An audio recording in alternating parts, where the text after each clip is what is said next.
This episode is sponsored by JDAQA Software Testing, your scalable solution for manual, automated, security, and performance testing. Check us out at jdaqa.com.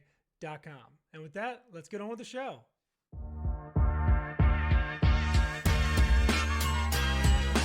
This is The First Customer, hosted by Jay Agner.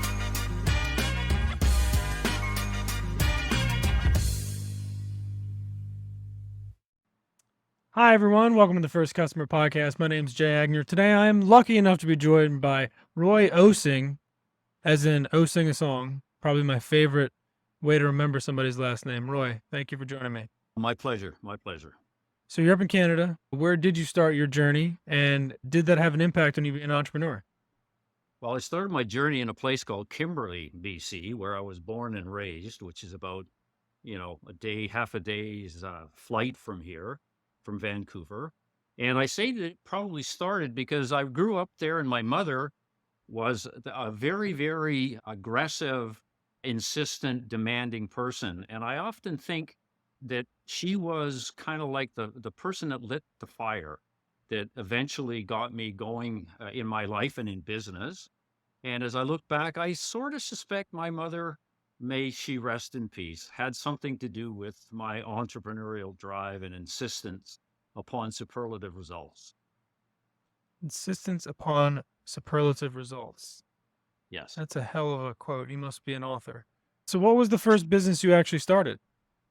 Well, this is the irony, okay? I've had one employer and many jobs, right? So I started off as a very young man working for the telephone company in Vancouver, okay, in the days where the telco was a monopoly and straight and sort of stodgy old company, and had the opportunity, but it was a larger company, had the opportunity to what I call kind of like strategically meander through the company looking for opportunities.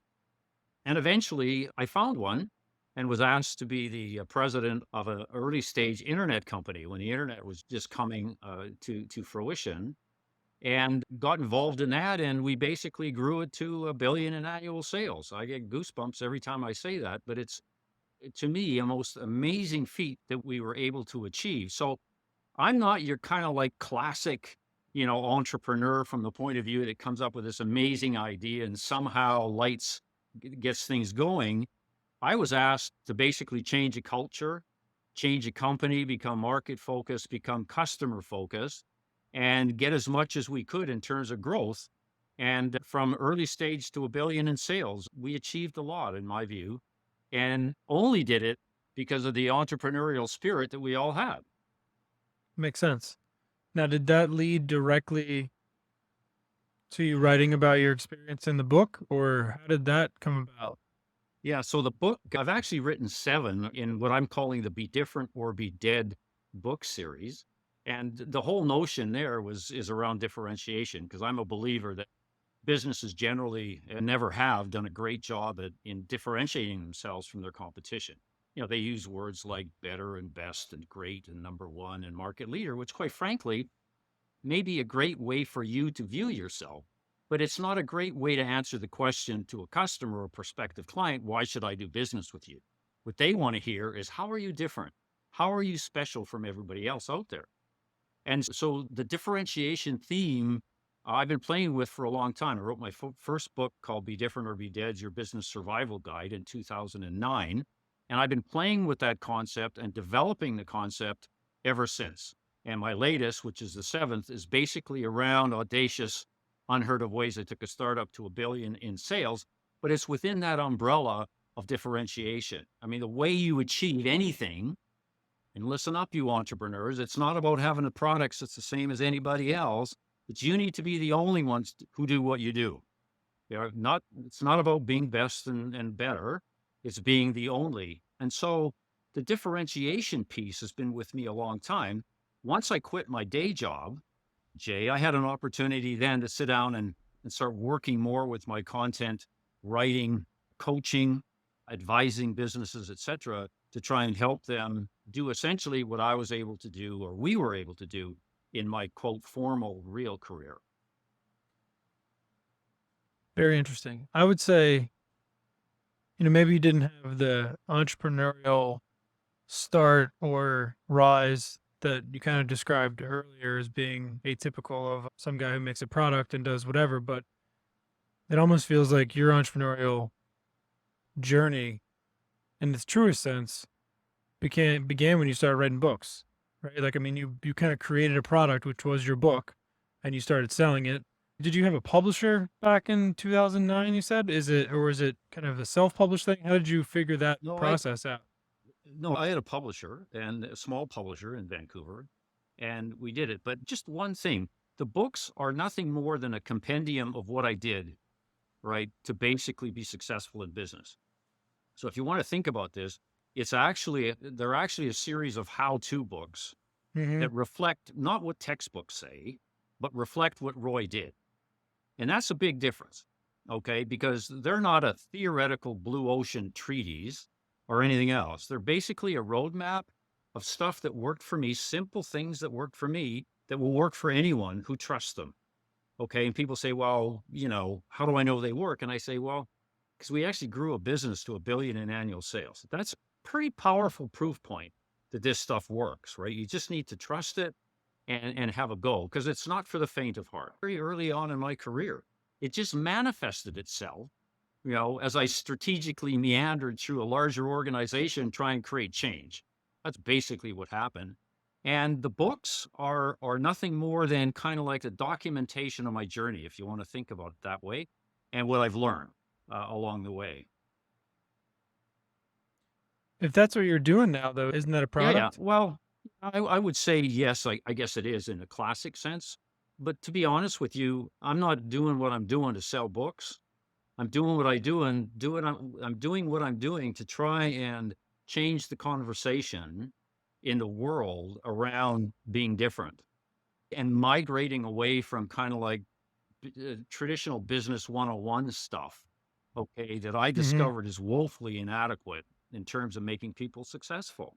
And for one simple reason, if everybody does the same thing, if everybody reads the same stuff, then everybody's the same.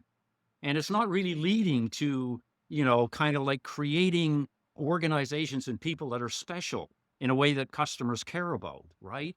It's not doing anything that way. So, my content is intended, I hope, to get people interested in stepping out of the box, creating new boxes, not conforming, not complying, but stepping out and doing something different in a way people care about. And that's the point I want to make. This isn't about narcissism.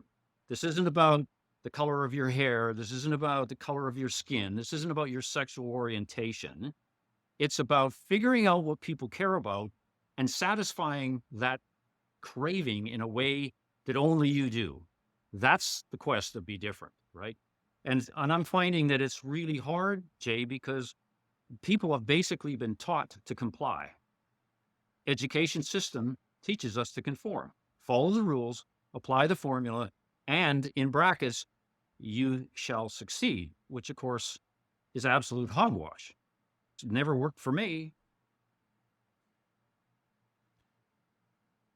So, how have you found the reception to be for people that the book didn't work for? What did they say? Were they conformists of the old kind of methodologies and they just weren't willing to kind of trust the process of what your experience kind of proved? What was the experience of people who didn't kind of get out of what you were Yeah, it's hoping? kind of like, a number of things. First of all, there are people that feel really uncomfortable with stepping out, right? That's just part of their makeup. And so they didn't want to do the journey because it was way too uncomfortable. There are people that want to stay in the conformist herd because it's comfortable for them, right? To break out is there are other people who, quite frankly, didn't have the energy. I mean, when you undertake a future that is based on doing what other people don't do, you had better, first of all, accept that pain is a strategic concept because this is painful. This isn't a walk in the park, right? You can't formularize how to be different, right? So you're breaking new ground and you're fighting against tradition. You're fighting against inertia, and that requires a great deal of energy. And there are people who simply didn't want to put in the time, didn't want to put in the energy. And there are other people who said it's too simple. The kind of things that you say worked are too simple. So these are people who have been taught that if it's not complicated, it can't be right. Again, a misgiving that's manifested and promulgated, if you will, by the education system, right? I mean, if you can't formularize it and have a differential equation to explain what you did, then you can't be doing the right thing. Well, that's hogwash too. And so it's kind of like a variety of things. It's not that people didn't understand it. Intellectually, this be different or be dead thing is quite simple. But actually breathing life into that puppy is challenging. And I think there's a mixture of people that felt uncomfortable, risk averse, didn't want to do the work, didn't want to put in the work. And those are probably the main reasons why, the people aren't jumping on and doing something. And don't forget, we live in a world where academics have a great deal of influence. Okay, well, academics don't understand, nor will they ever support goosebump hiring that Roy preaches. All right, killing dumb rules and using language that is really cutting to make a point. They'll never be on board. So you can forget about getting those guys as advocates. I don't want them anyways, but they have such a great amount of influence that if they're not on board, you're kind of fighting a little bit of the tide. It's the way it is, but I got more energy than a 30-year-old, mate. I'll tell you right now. So I'm keeping pushing. What would you do differently, or if you had to go back and write your first book over again from scratch, what would kind of be step one? And maybe not, I never phrase that as a what would you do differently question, but what would be step one if somebody was going to go out and write a book, maybe not like yours, but just a book in general about their experience? What would you suggest Well, to them? first of all, you have to be an expert in what you're going to talk about. Okay, like you can't create content that isn't running through your veins. If the content isn't running through your veins, you will be caught out. You will be a fake. You will be a phony, and people will see it. Okay, so you have to have that thing going through you. So I always call it, if you're not an expert in your content, don't write anything down. You need to achieve that. And when I use the word expert, I'm talking about, it's part of your DNA or not. Like it's part of your soul, right? And so writing about it comes through if you really believe it, right? So it's not an academic thing. So I would say that, like, first of all, don't start out to be an author. That's not what I did. And I'm not being prescriptive to say you need to be what I was, but I started out trying to do the right thing to win, trying to do the right thing to be a superlative performer in an organization that really needed different leadership. The writing piece came after, right? That's just a documentation process. A lot of people say you're an author. I go, no, I'm just a business guy that figured it out, and I happen to be able to communicate, fortunately. And so I translated, my performance, if you will, into written and spoken kinds of content. So that's kind of what I did, and it worked. I see too many people start out saying, I want to be an author. And I would always say, well, what do you believe in? What's running through your veins, dude? Tell me. And the problem is it's not running through their veins. It's in the left side of their head, right? Which is the cerebral cortex. It's the intellect that's talking. Well, you don't sell stuff. You don't convince people. You don't light fires by appealing to the intellect. You appeal to the emotion, the right-hand side of the brain, the passionate side. That's what drives people to do something. And that's what drives them to feel. And that's what drives them to buy. Talk about the first customer. They don't buy on the basis of intelligence. They buy on the basis of how they feel. No difference to in an author sense. That's why people do what they do. Very interesting. How do you market your book today? What's your kind of your veins of getting it out there, other than obviously being on shows like this? I mean, what's some of your avenues to market your book? Well, it's varied over Series. time. I mean, there was a time where I did a whole lot of marketing through bookstores and in the early days and so forth. But basically now it's based on social media, and it's based on consulting with clients as a way to kind of get the information seeded, et cetera.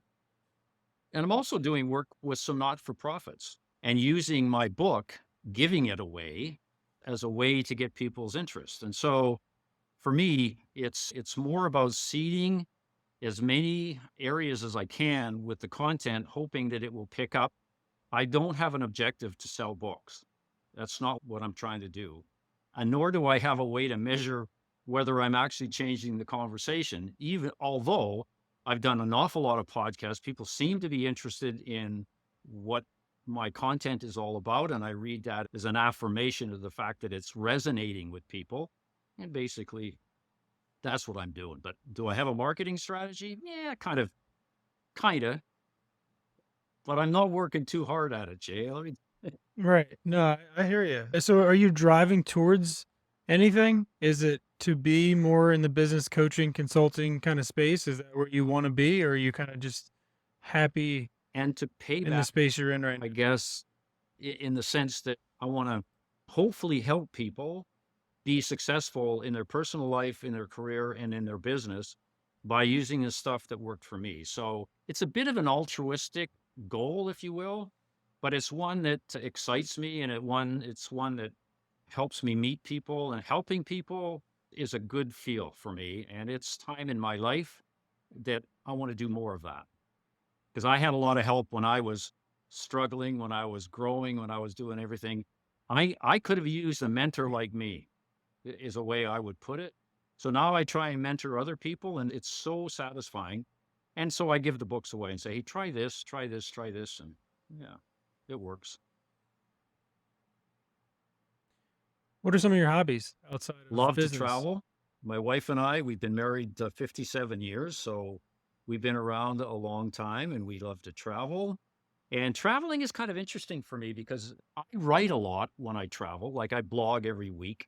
And so I've been blogging since 2009. So I'm always looking for subject matter. Traveling is an excellent way for me to get material that I actually blog about around this whole concept of be different or be dead.